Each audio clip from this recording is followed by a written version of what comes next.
Hari ini kita akan belajar bersama-sama untuk mata pelajaran tematik kelas 4. Kita belajar di tema 3, peduli terhadap makhluk hidup, subtema 2, keberagaman makhluk hidup di lingkunganku, pembelajaran yang ketiga. Mari adik-adik kita belajar dengan penuh semangat. Sebelumnya, kita telah belajar tentang keragaman hewan yang ada di Indonesia. Sekarang kita tingkatkan kesehatan kita dengan berolahraga lompat seperti katak. Ketika pulang sekolah bersama teman-temannya, Edo melewati sebuah kolam kecil yang ditinggali beberapa ekor katak. Mereka berhenti di kolam itu dan melihat katak-katak berlompatan. Edo memberitahu teman-temannya bahwa katak adalah hewan pelompat yang ulung. Nah, adik-adik, ini adalah gambar katak. Katak memiliki kaki-kaki yang panjang dan kuat. Hewan ini dikenal sebagai pelompat yang ulung. Jenis katak tertentu dapat melompat hingga sejauh 20 kali panjang tubuhnya adik-adik. Wow, ternyata sangat jauh ya adik-adik ya. Sekali melompat hewan katak ini ya, ternyata bisa jauh juga adik-adik. Nah, sebelum kamu berolahraga, bacalah petunjuk berikut ini. Nah, ada permainan seperti ini. Kira-kira ini permainan apa ya? Mari kita cari tahu petunjuk dari permainan ini. Bahan yang dibutuhkan adalah bola kecil 2, kardus 2. Cara bermainnya, kelas dibagi menjadi 2 kelompok. Setiap kelompok berbaris. Letakkan bola sekitar 3 meter di depan setiap barisan. Lalu letakkan kardus sekitar 3 meter dari bola. Setiap anggota kelompok harus melompati kotak menuju ke arah bola. Nah, lompatnya itu seperti lompat kata adik-adik. Siswa mengambil bola lalu melemparkan bola itu ke dalam kardus yang berjarak 3 meter dari siswa. Anggota kelompok yang telah memasukkan bola berjalan ke arah belakang barisan. Anggota berikutnya mendapat giliran. Kelompok yang bisa memasukkan bola lebih sering adalah pemenangnya. Nah, ini permainan bola yang menggunakan gerakan melompat seperti kata adik-adik. Jadi, ya dibagi menjadi 2 tim. Nah, ini ada 2 kardus ya ditata. Nah, kalian nanti harus melompat seperti kata melewati 2 kardus ini. Lalu, kalian harus memasukkan bola ini ke dalam kardus yang ada di depan ini. Jarak antara kalian melakukan lemparan dengan kardusnya itu kurang lebih 3 meter. Nah, kalian harus berusaha memasukkannya. Jika tidak bisa memasukkannya, ya kalian harus kembali. Teman kalian yang akan melanjutkannya, melompat lagi, lalu melemparkan ke dalam bola. Nah, kelompok siapa yang paling banyak memasukkan bola ke dalam kardus, itulah yang menjadi pemenangnya. Bagaimana perasaanmu setelah bermain lompat katak tadi adik-adik? Nah, kalau kalian bermain bersama teman-teman kalian, pasti rasanya sangat menyenangkan ya adik-adik ya. Katak adalah hewan yang berada di sekitar kita.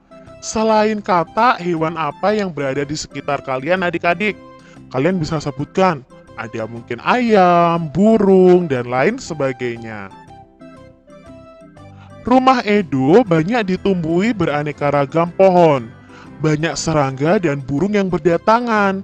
Hari ini Edo menuju halaman untuk mengamati burung. Suatu hari ketika Edo sedang asik melihat burung-burung tersebut, tiba-tiba Edo dikagetkan oleh suara seekor burung yang terjatuh tidak jauh dari pohon. Edo menghampirinya adik-adik. Ternyata burung itu adalah burung merpati yang mengalami luka pada sayapnya. Edo menduga burung merpati itu terkena tembakan pemburu. Edo merawatnya dengan kasih sayang. Sambil merawat, Edo mengamati bagian-bagian tubuh burung yang terluka. Nah, di sini bantulah Edo menuliskan bagian-bagian tubuh burung merpati pada gambar ini adik-adik. Nah, gambar yang pertama. Nah, ini adik-adik ya, ini bagian tubuh burung apa ya? Ini disebut dengan paruh. Lalu gambar yang kedua, yang ini adik-adik. Apa ya ini ya? Ya, ini adalah sayap. Gambar yang ketiga, ini bagian tubuh burung apa ya? Ya, ini adalah ekor. Lalu bagian yang keempat, kaki, dan bagian yang kelima adalah mata. Nah, masing-masing bagian tubuh burung ini memiliki kegunaan atau fungsi masing-masing adik-adik. Nah, ini adalah fungsi dari bagian tubuh burung tadi.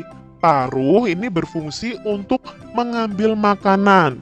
Nah, paruh burung itu sesuai dengan jenis makanannya. Burung itu ada yang makan biji-bijian, ada yang makan daging juga adik-adik. Nah, paruhnya itu berbeda.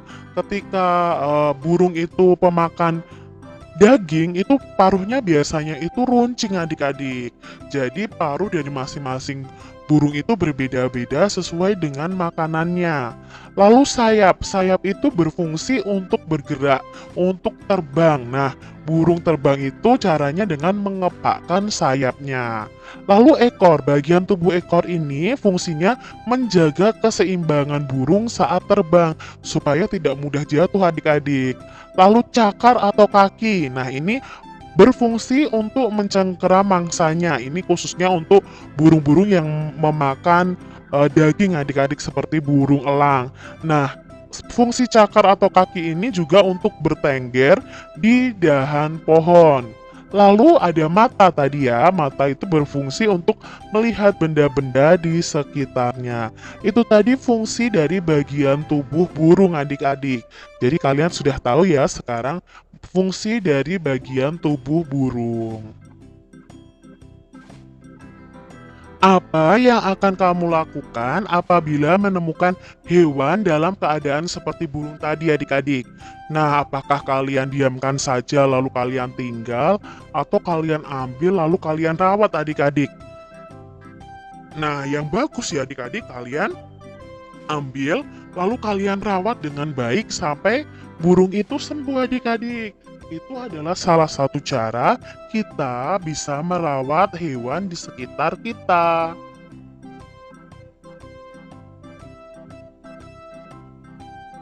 Amatilah hewan laba-laba dan serangga. Jika sulit menemukannya, kamu bisa menggunakan gambar atau video.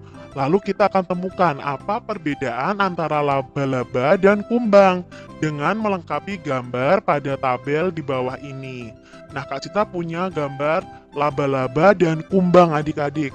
Nah, ini gambarnya belum lengkap. Ketika nanti dilengkapi, itu bisa seperti ini nih adik-adik ya. Ada gambar laba-laba dan ada kumbang. Nah, kita akan mengidentifikasi bagian tubuh pada laba-laba dan kumbang atau serangga adik-adik.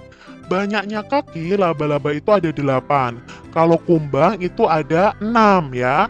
Lalu banyaknya sayap itu laba-laba tidak punya sayap, tapi kalau kumbang ada sayapnya. Banyaknya mata sama-sama ada 2 adik-adik. Lalu ciri-ciri lainnya laba-laba itu membutuhkan makanan, berkembang biak dengan cara bertelur, memiliki mata sederhana, memiliki rahang penusuk, laba-laba tidak bisa terbang dan tidak memiliki antena. Sedangkan kumbang itu ciri-cirinya membutuhkan makanan juga, berkembang biak dengan bertelur, memiliki mata majemuk, memiliki rahang pengunyah, dan serangga ini bisa terbang, lalu memiliki antena. Ini tadi adalah informasi mengenai laba-laba dan kumbang adik-adik. Lengkapi diagram berikut untuk menampilkan persamaan dan perbedaan antara laba-laba dan kumbang. Nah, di sini ada yang namanya diagram Venn adik-adik. Nah, kalau ada lingkaran ini ada 2 saling terhubung. Nah, di tengah-tengahnya ini adalah persamaan dari kedua benda yang kita cari persamaan dan perbedaannya. Jadi kalau saling terhubung ini berarti persamaannya, tapi kalau yang tidak terhubung ini adalah perbedaannya. Dan di sini Kak Citra punya contoh yang Kak Citra ambil dari nidokna.com ya, nidokna.com. Kalian bisa cari ya nanti ya. Nah, di sini laba-laba dan kumbang itu memiliki persamaan. Nah, persamaannya itu yang saling berhubungan ini lingkarannya. Memerlukan makanan, berkembang biak dengan bertelur, memiliki dua mata. Sedangkan di luar itu adalah perbedaannya. Laba-laba itu jumlah kakinya 8, kalau kumbang hanya 6. Laba-laba itu tidak bersayap, kalau kumbang bersayap. Matanya laba-laba itu sederhana, matanya kumbang majemuk, mempunyai rahang penusuk untuk laba-laba. Kalau kumbang mempunyai rahang pengunyah. Laba-laba tidak bisa terbang, kumbang bisa terbang. Laba-laba tidak memiliki antena, kumbang memiliki antena. Jadi yang di luar ini adalah perbedaan dari laba-laba dan kumbang. Kamu sudah mengetahui bahwa kupu-kupu perlu dilestarikan agar tercipta keseimbangan.